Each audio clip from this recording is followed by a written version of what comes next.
fine-tuned. I feel like we have professionals. two professional podcasters Yeah. in a room. One of them just fell down. But like, dude, okay, I have a lot of redeeming to do with you and the band. I DM'd you. You did. You told me you kind of like we got a little lost in the shuffle over the years with all the other stuff, and now you're like, dude, I'm kind of a fan. I'm a big fan. I'm a big fan of your band, and I have really like cool. an incredible like respect for you guys, and especially after all of your fans threatened me with death. You know, like damn, it's they can be intense. Mainly for Canada, they were really upset at me for.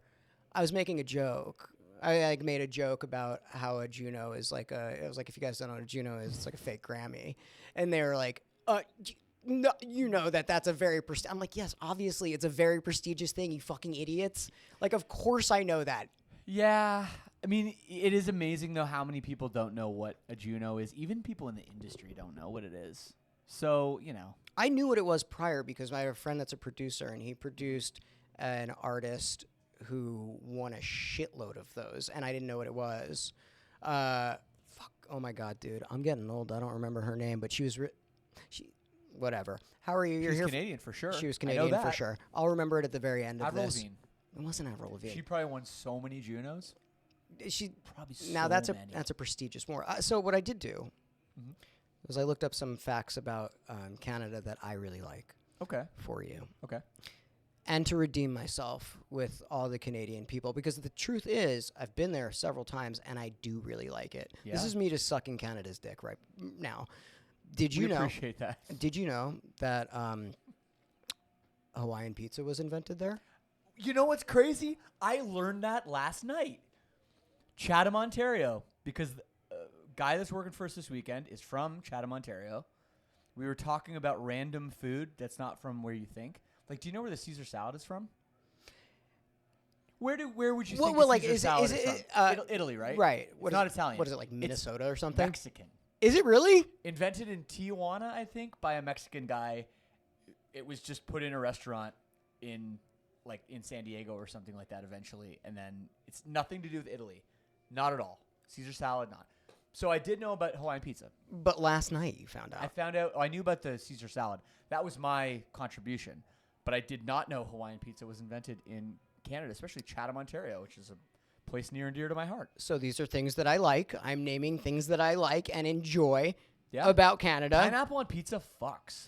I'm all about. I love it. No, I really. Yeah, it's pizza. fucking awesome. Like, I think it's awesome. I don't understand like a humongous controversy over it. I'm just like, you like what you like. But I also think that way about like most things. I'm just like, you like what you like. It doesn't matter. Whatever. There was the first UFO landing pad in Alberta. Okay. In Alberta in the 60s, they made a landing pad in Canada, and it was the first one. So you guys were welcoming to extraterrestrials. We let everybody in, you know? I don't have anything to say about that. All I'm saying is things that I like about the Canada, so you guys can shut the fuck up. And then one more. You guys are known for your politeness, which I do like, and no? I'm polite. Oh, there's a lot of assholes in Canada, for sure. But we do have a reputation. But I'll tell you, when I moved here to Las Vegas, I was shocked how nice people are. I think people here are way nicer than Toronto. Way nicer. Really? Like every day, like out and about and stuff. Yeah, people have a conversation with you. They're like, I find much friendlier. Because that's what I like, and I haven't really found that like any really, if you're like kind of welcoming anywhere you go, people are generally pretty welcoming. I do agree with that. And I look like a fucking psycho, dude. You know what I mean? Like I live on a street where it took, I live on a bunch of old people, and when I moved there, they would go this way. Now they're like, come over to my house for dinner, like come, like come inside. It just takes a second.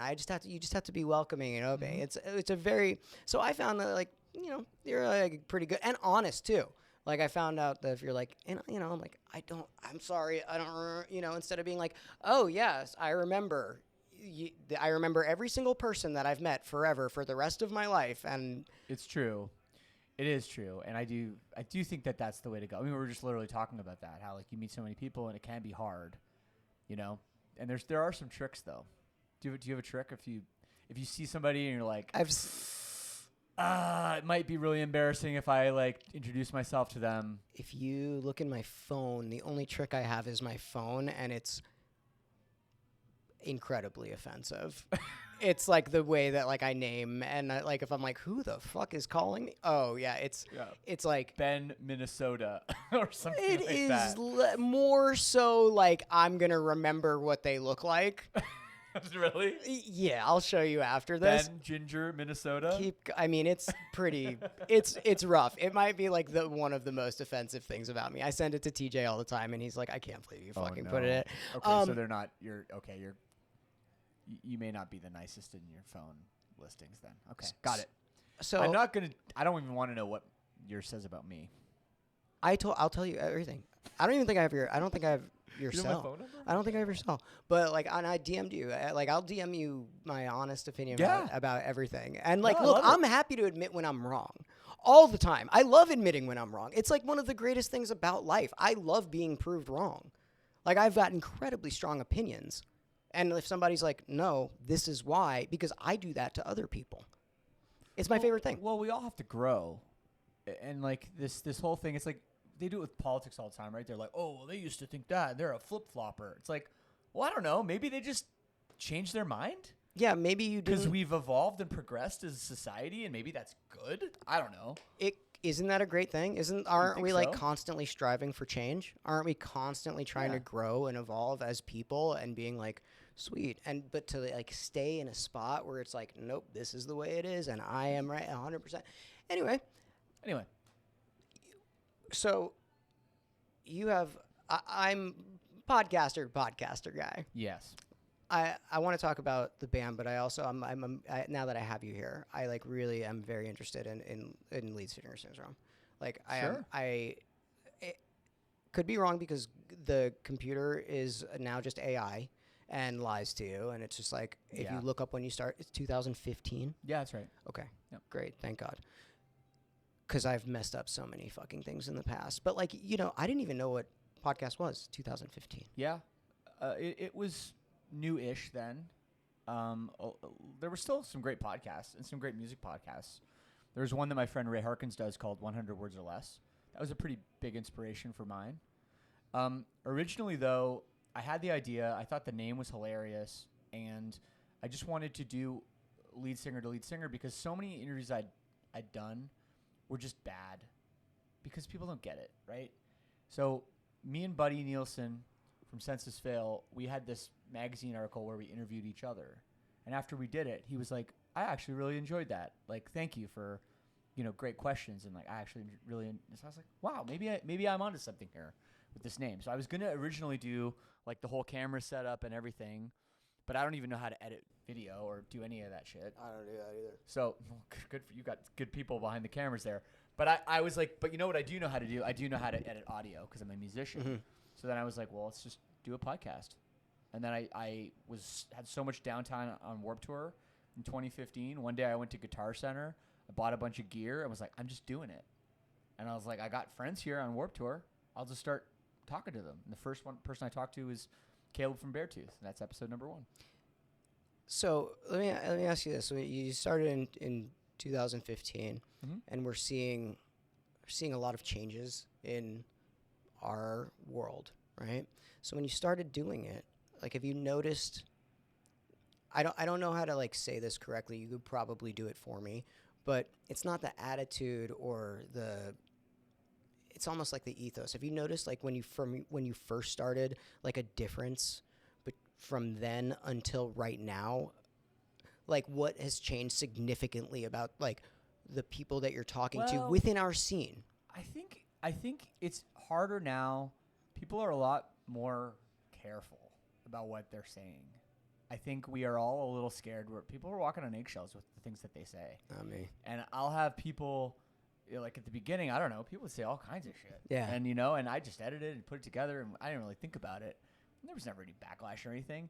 Now, like, I forget what the most crazy one was. Like, somebody said something about using the word blind. Did you know that the word blind is offensive? No. To use it as like, oh, I like not like the literal sense of talking like about someone that's blind. I blindly did something. Yeah, like using, and I'm like, I had no idea that you couldn't say that. But okay, I'll edit it out for you. No problem. You know? So that is really kind of changed. And I don't think always in like, I don't think it's that big of a negative. It's just different. Back, I think the day people were getting drunk and doing interviews and getting all crazy and it's going up. But I mean, have you found it like that. harder to like to pull stuff out of people? Maybe with some people. Yeah, I think so. Sometimes I get a little more like vetted ahead of time. Like, maybe like don't talk about this like subject. PR training shit. But all in all, though, like I think people are pretty cool, and I think the good thing is because I'm a singer of a band and have done it for so long, people know they can't bullshit me with answers. Like they're gonna give me, they can't just pass off something because I'll be like, wait a second, we both know that's not how it is. Did you ever botch something like so fucking bad where like, you're just like, God, dude? There's been times when I've like mentioned, like, yeah, like something was wrong. It's usually something wrong on the internet. Yeah. And, you know, I mean, I've said people's names wrong. Yeah, it's fine. That's, you know, like I think the funniest one was Tim from Rise Against. Uh-huh. So his last name is like McElroth or McElroth. I was like, I've known you for so long. I don't know how to say your last name. And I just like went for it. And I was like, I wasn't even close. Dude, I did that I still don't know his last name. Did it with Jaime from Pierceville, and I've done videos with them. I have done I have had a long history with these guys, and his name just popped up, and I was like, "What's up, Jamie?" Called him Jamie. Yeah, and he was like, I was like, God damn it, dude! Like I've been with you, you know, like I with you guys for so fucking long. But he's the nicest dude. There's like also the nicest dude. He would not. When we did every time we do interviews with those guys, I ask for him because like I know that like people are like, I want to talk to Vic, and I'm like, I want to talk to Jaime, dude. Like have him be in there too. He's just like constantly joking around. It really like gives me like what a band feels like and what a being in a band with your friends should feel like. Yeah. That's like not to talk shit on bass players or anything, but like you gotta have bass players. You can talk shit. Personality. You can talk shit on bass. Dude, we literally like that's what I started because I was like, I don't know how to play guitar. There's way less strings, and you don't have to do that much, you know. And you can like kind of. I mean, like if you've got a bass player and he's also an asshole, you're really doing it wrong. If you have a like I really think that has there been any like true asshole bass players? Because I could name a couple, but they're also really good at bass. Isn't that weird? Yeah, talent, bass talent and personality seem to be inverse. Dude, I when I picture, I'm not gonna. This is where one of the parts where I'm gonna like get intro. I'm not gonna do it. 2 new songs. Yeah. Fucking dude. Thanks. Awesome. Thank you. Awesome. I see what you did there. You did a soft song and you did a hard song. Kind of. We didn't really plan it. We went into making this record and we had 25 songs. And when I say we had 25 songs, like we had 25 songs. Full like, songs? Done. Like full words, full songs. But maybe a couple second verses weren't written. Yeah. Some bridges like were a little, but we had 25 full songs fleshed out. And they were all pretty good. Like we already scrapped some. And we went in the studio and we were like, damn, trying to get this down to like 10 or 11 for a record is going to be very painful for people in the band that wrote these songs. So we ended up doing 2 records. So we're putting out 2 records next year. 25. So, it's February. It's not 25 full. No, we didn't end up using all 25, but it's 2 releases. One going to come out in February, and then one later in the year. So are they like significantly like different in sound? Is the only reason that you're doing it is because you simply had too much? We didn't. Yes, that's the truth. Is we had too much, and we thought putting it all on one record at one time, or making it like a double record at one time would be too much for people to digest. You know. So we wanted to do it in 2 separate ones, and then that way we can kind of have the whole year of just like putting out songs, putting out singles, and like not just have this all come out at one time because it's you know how things happen these days. Like somebody puts out a record and then it's just gone. It's like people forget about it, you know? Bro, I know. Yeah. It's insane. The amount, I think that we're moving at a pace that is so unhealthy for human beings that it is, you know, like the things that happen in our day-to-day lives should be in the news cycle for like months. And they're gone in a couple days. It's crazy. And so it's the same way we were like digesting content and media and music. And I think it's, and a lot of it, like I love because we're able to like find new things much quicker, able to figure shit out and find what we like quicker. But at the same time, it's like we're not spending the time caring about the things that, and I'm speaking very from myself and my perspective. You know, I could be wrong. There could be kids that are going to the festival that you are playing that are like, I spend hours and days listening to the same thing over and over again, like still searching for these artists that sound like this and finding my, you know, like there are those people, but I know that it does seem like so much of the time people just don't know, like it could be their favorite artist. Like Matty Mullins was telling me, like people don't even know he's in Anne Boleyn. Like they come to the show, they're fans of Anne Boleyn, and they're like, why is the guy from Memphis Mayfire here? How do you not know that yet if you like the band? Because we don't get, like, algorithms just don't serve us sometimes. Like, people don't know what's happening. It's crazy. I mean, like, I was just literally talking to Martin about this, and it's like, I feel like we were, you know, I think we're the same age, and it's like the last. Martin from Boys Like Girls? Yeah. And, you know, I felt like this was the last, our scene, right? Like, our scene, like, I know it's a broad spectrum of like whatever that is, but I think it was the last time that we as people had to go outside of our this and go find where you fit in and where you find the people and how you find the artists and spend the, you know, which I still think is great that we can do whatever we want whenever we want. Like I would, you know, I'd miss it if it was gone, but at the same time it makes me care about stuff a lot less. Yep. Dude, I know. There was this band I saw when I was in high school. They were called, if anyone's listening to this and knows anything about this band, they were called X Projection X. They were like a punk band. They were from Philadelphia, Pennsylvania, something like that. They played a show. They were so awesome. I bought their cassette tape. This is probably 97, 96. I wore that thing out. Eventually, the tape, it broke. Like, it just, I don't know. Maybe you can splice the tape together. I don't know. It was a bummer. I looked everywhere on the internet to find any information about this band. Never could. Still have the broken tape. I still remember the songs in my head. I have no way of ever listening to this music again. Do you know how badly I want that? Do you know what you should do? If you have them in your head and you're good at music, you should just redo them, dude. Dude, redoing it from memory is so sick. That's such a cool idea. I really think that's such an awesome idea to like. I think the lyrics are in the tape at least, so like I could get the lyrics correct even if the music's completely wrong. Dude, how sick would that be to recreate an album from memory? I mean, I'm sure if I put that out, somebody would be like, "I was, you know, in the band." It's still just a concept. As a concept, such a cool thing. It's like recalling them. You know, like your memory. It's like you're making something from, you know, and our memories are faulted. You know, we remember the things that we want to remember. Like, there was some band, some like indie rock band that covered Black Flag and did that. They did a whole Black Flag cover record from memory without listening to it, which I think is like, well, just listen to it though. If you mean, it exists. It's a little weird. It does exist. Like then, that, I think is very, very cool. Can you tell me? Like, I don't want to like go so far all over the place because I feel like I can. Oh, and I can. Can you tell me about?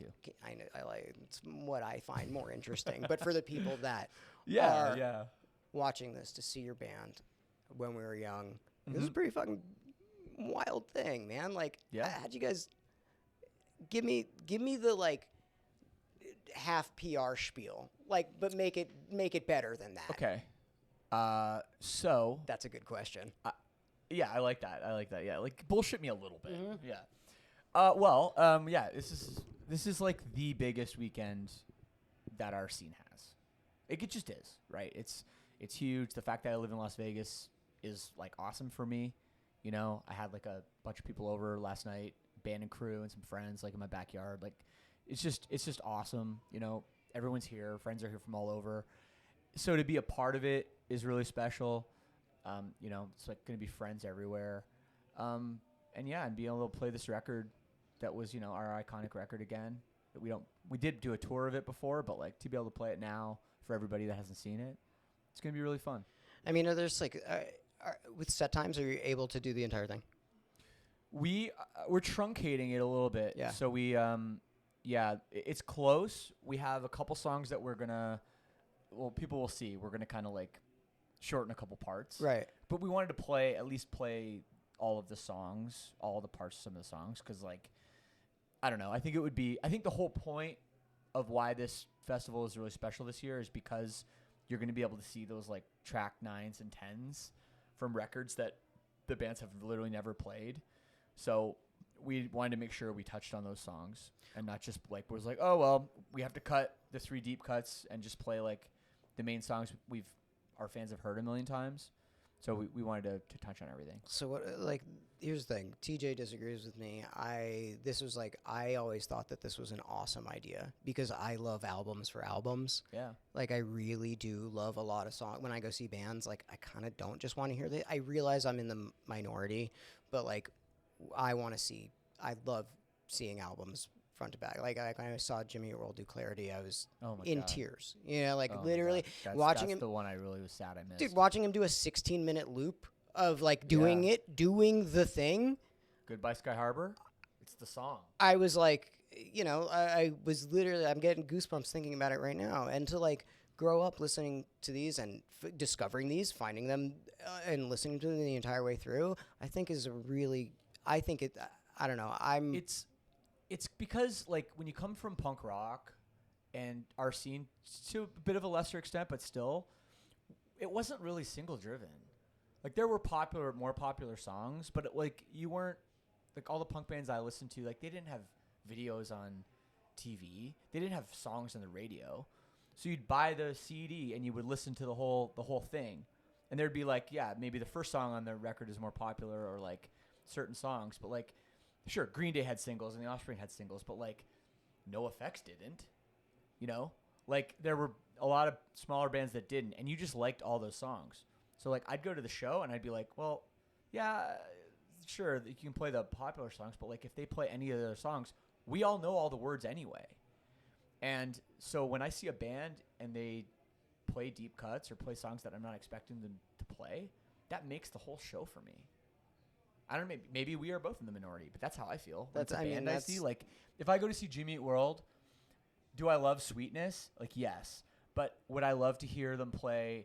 What's that song? Did it?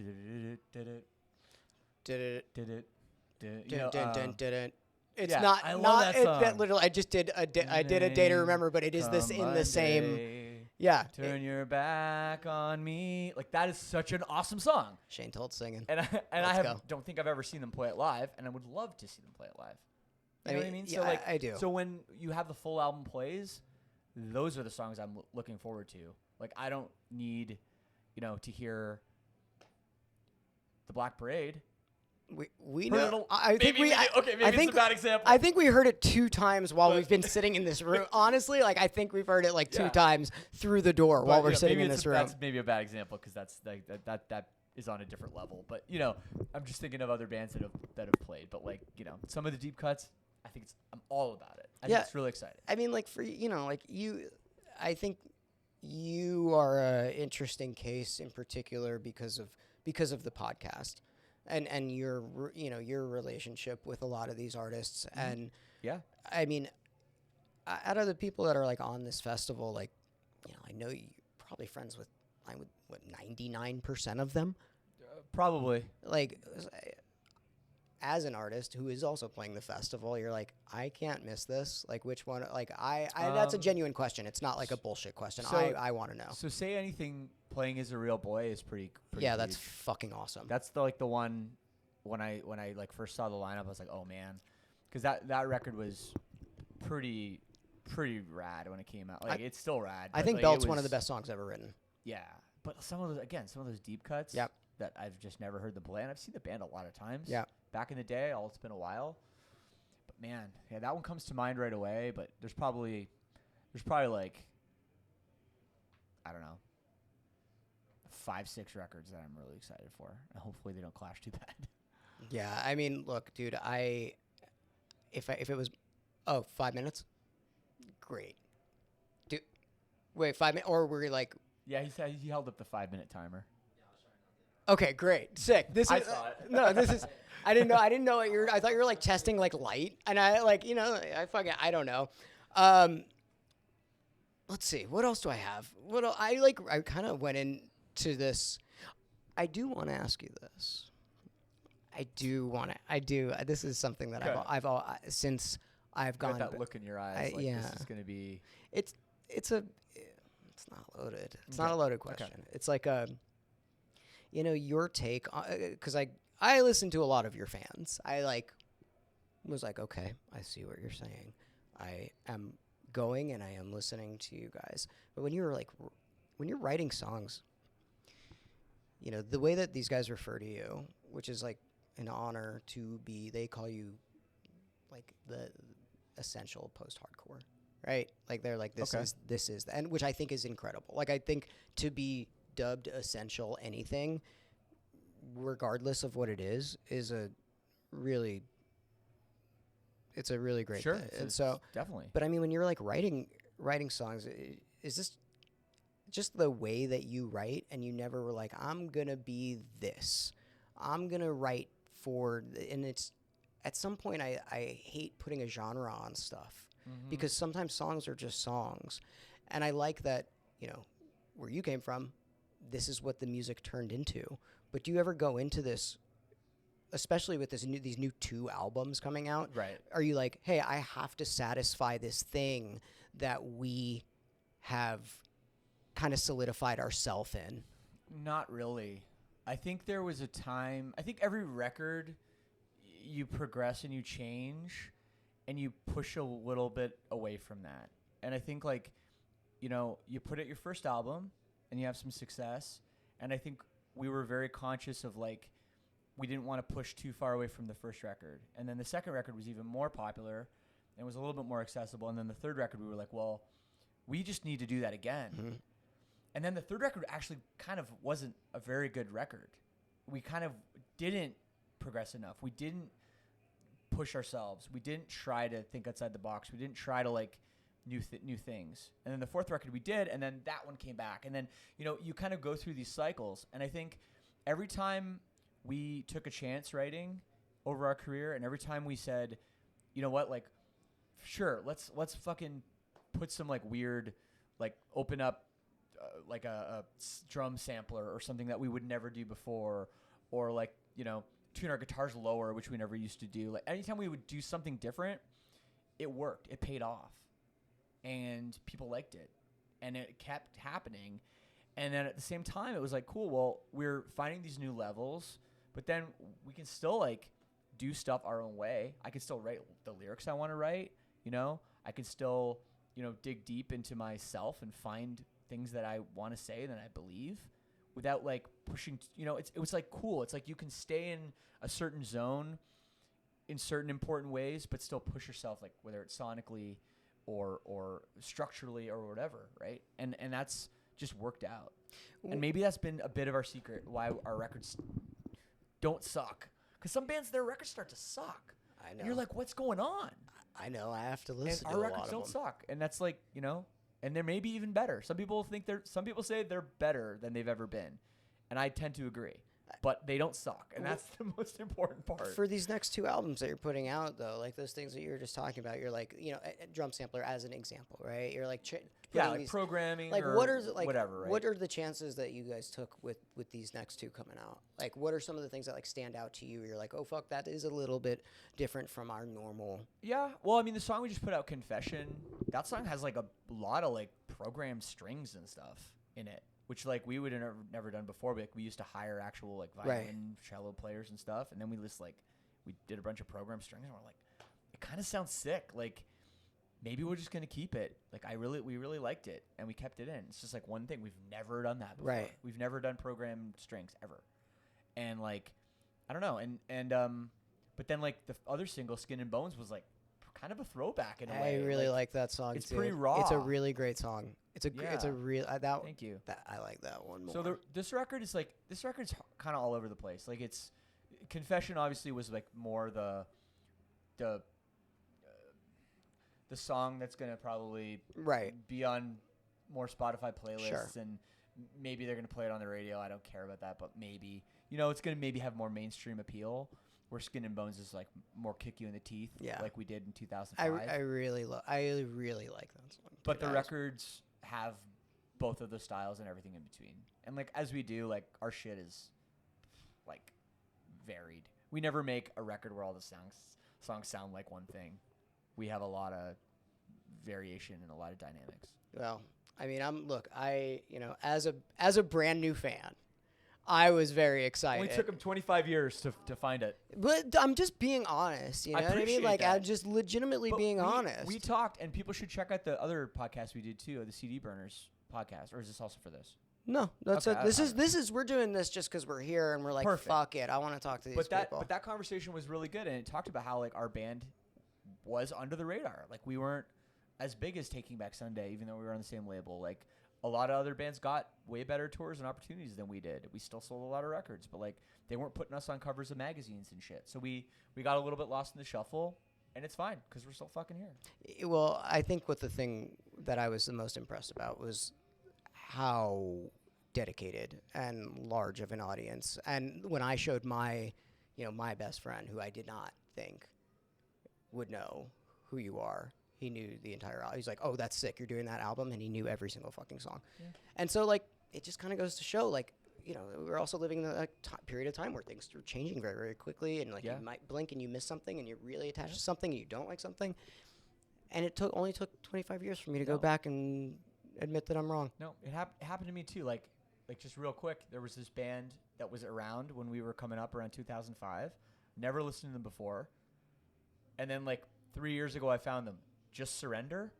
This band is so sick. I like remember them. Don't like never listen to them. Whatever. They were a smaller band. I guess they broke up, but their records are awesome. Just like if you're looking for something from that era that you might have missed, I missed it. Okay. And now I like checked it out. It's great. I'm gonna. Band, Okay. they're from New York. I don't know what happened, but I great will. Band. Do you never met them? Never did anything. No. I saw their How name did you around. How'd you just fucking like come back to It them? came up on like a Spotify playlist or something. I don't remember. And I was like, oh, this is kind of good. And then she knows the band. What's the record called? If these streets could talk. Yeah, it's sick. There you go. So like, there's stuff that we missed. I missed too. Everybody missed. Are we in trouble? Still Are we holds up. getting kicked out? Getting kicked out. We're getting kicked out. All right. We're getting kicked out, my dude. I Thank you, man. really do. I find you such a. I really find you like a huge light in Thanks, man. in a lot of this. That's I very kind of really, really, really like you. Thank I you. like you a lot. Like Well, I love talking to you too, man. as a person and as a musician, and I'm very proud of you, and I'm really excited for this weekend. It's gonna be great. Really excited. And Dan from Ghost fucking loves you. Cheers, Ghost. Cheers. Buy it, drink it. It's good. It's really good. It is really good. All right, dude. Thank you. Let's go.